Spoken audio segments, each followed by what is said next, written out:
ሰላም ሰላም ሰላም ሰላም ሰላም ሰላም ውድ ቤተሰቦቼ እንዴት ናችሁ? ደህና ናችሁ ወይ? ሰላም ናችሁ ወይ? አላችሁ? እንዴት ናችሁልኝ? እኔ ደህና ነኝ ይመስገነው። እንዴት ነው ኑሮ፣ ጤና ሁሉ ሰላም? አለሁ። ውድ ቤተሰቦቼ አንዳንዴ እድል ከመልክ እድል ይመር ይባላል። መልክም ይመር፣ ሁሉም ይመር፣ መልክም ይመር፣ እድልም ይመር። እኔ አሁን መልኬ ትንሽ ያምራል፣ ግን እድሌ አላማረም መሰለኝ።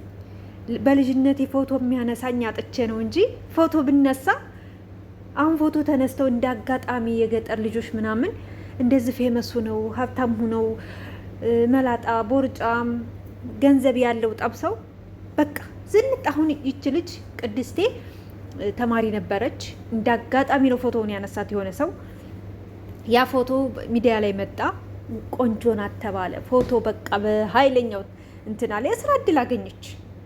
አሁን ሰሞኑን ደግሞ መነጋገሪያ ሆናለች። መነጋገሪያ የሆነችው ምንድነው? ትልቅ ሰው ጠበሰች። ይሄ ምኑ ነው? ትልቅ አንድ ፍሬ ልጅ የኔ ጌታ እንዴ! ምኑ ነው? እስኪ አሁን አንድ ፍሬ እንደው ይሄ ትልቅ ይባላል እንዴ?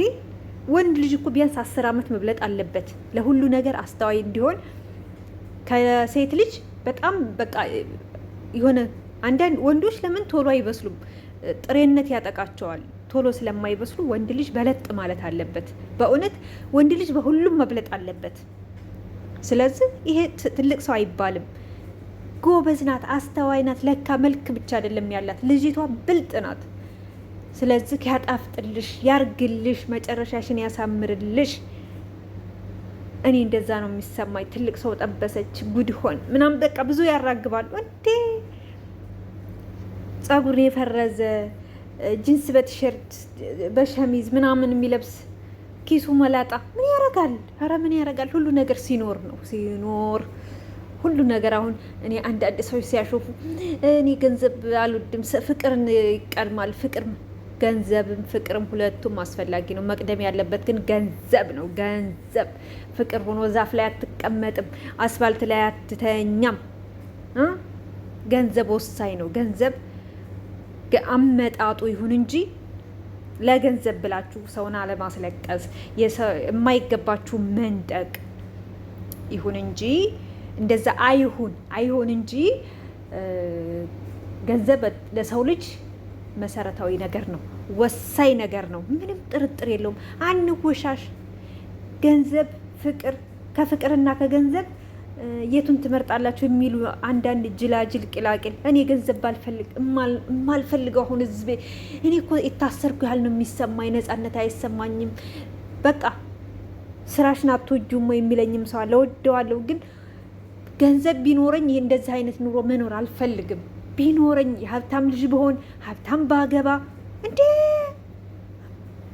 እኔ አታናዱኝ። ገንዘብ ወሳኝ ነው። ነገ የኔ በቃ ልጆች የተሻለ ህይወት እንዲኖሩ ቢያንስ የተሻለ ነገር ገንዘብ ወሳኝ ነው። ስለዚህ ደግ አደረገች ቅድስትዬ። በአጋጣሚ ፎቶ ያነሳትም እንደው ፈጣሪ ባርከው ይስጠው። ያው አመስግነዋለች መሰለኝ እና ጥሩ አድርጋለች እችላችኋለሁኝ። እና ደግሞ ዛሬ እሷን ለምን አመጣኋቸዋት መሰላችሁ? ለምን እንዳመጣኋት ታውቃላችሁ? ሰሞኑን ደግሞ እንደዚህ ልጆች ቆንጆ ልጆችን ፎቶ እያነሱ ጉርሻ ፔጅ ላይ ይቦሰታሉ። አሁን አንዷ ይች ማለት ነው የኔ ቆንጆ ወይ ስታምር እድግ ትበል የተነሳችው ፎቶ የመጀመሪያ ፎቶዋ ተለቀቀ። ቆንጆ ናት ተባለ። ሁሉም ተረባረቡላት። ለዚች ደግሞ ደስ ሲል በእውነት ይች ታዳጊ ናት። እነ ማስተር አብነት እነ ብሩክ ኒውስ ሁሉም ተባብረው ወደ ከተማ አምጥተው ያው የነገዋን እያሳመሩላት ነው። ከፈጣሪ ጋር ያሳምሩላታል፣ እርግጠኛ ነኝ። ያው ልጅ ናት፣ መማር አለባት። የገጠር ኑሮ ያው አስቸጋሪ ነው። ትምህርት ያን ያህል አይደለም። ከተማ ከመጣች ትማራለች። እና ብዙ ሰው አሁን ደግሞ ከሷ በኋላ ራሱ በጣም በቃ ብዙ ልጆች እየተፖሰቱ አየሁ ወይ ያልኩኝ። እኔን እንደው ምነው ፎቶ አንስቶ ቢፖስተኝ። አሁንስ ከአረብ ሀገር ፎቶ አንስቶ የሚፖስተኝ ሰው እንዴት ልጣ እናንተዬ፣ እንዴት ይሻለኛል? እኔ እኮ እንደው ዙሬ ወደ ራሴ ነው። እኔ ዙሩ ያው እናቴ ራሴ መጀመሪያ መቀመጫዬን ብላለች ዝንጀሮ። እኔ መጀመሪያ ራሴን ነው የምወደው እና አንዳንድ እህቶችም እንግዲህ አጋጣሚ ፎቶ አንስቶ የሚፖስታችሁ ታውቂ፣ ለምን ታነሳኛለህ ፎቶ ምናምን እንዳትሉ፣ የሚያመጣውን እድል አታውቁም። ፈገግ በሉ። ጥርሳችሁ በተለይ የሚያምር ከሆነ ፈገግ በሉ፣ ፎቶ ሰው እንደ አጋጣሚ ሲያነሳችሁ ማለት ነው። እሺ እኔም አሁን እንደዛ ነው። ለዚህ ብዬ ጥርሴ ልሰራ እንደ እኔ ጥርሴ ፍንጭት ነው። አቤት ዘርዬ ምን ይሻልሻል? ለማንኛውም ማለት ነው ይች ልጅ እንዴት ነው አላማረባትም? እዛ ያለውን ጉርሻ ላይ ፎቶ ተፖስቶ ኮሜንቱን ሄዳችሁ አንብቡት። በቃ ፈገግ ትሉበታላችሁ።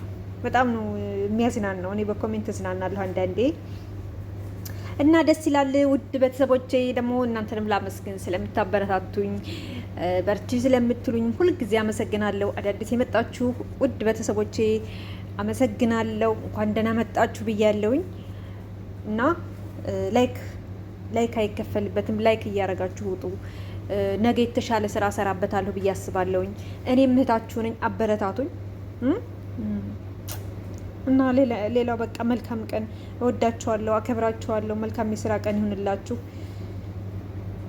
ቻውላችኋለሁ። እና እንደ አጋጣሚ ፎቶ የሚያነሳችሁ ሰው ሲኖር ፈገግ በሉ ነው የምላችሁ። አረብ ሀገር ያላችሁ እህቶቼ አጋጣሚው ተጠቀሙበት። እሺ ነገ ምን እንደሚገጥማችሁ አታውቁ እና ጥሩን ይግጠማችሁ። መልካም እድል ይግጠማችሁ። ከመልካችሁ እድላችሁ ይመር፣ መልካችሁም ይመር። መልክ ያው የውስጥ ነው የፊት ሳይሆን። እሺ ቻው ቻው የኔ ውዶች።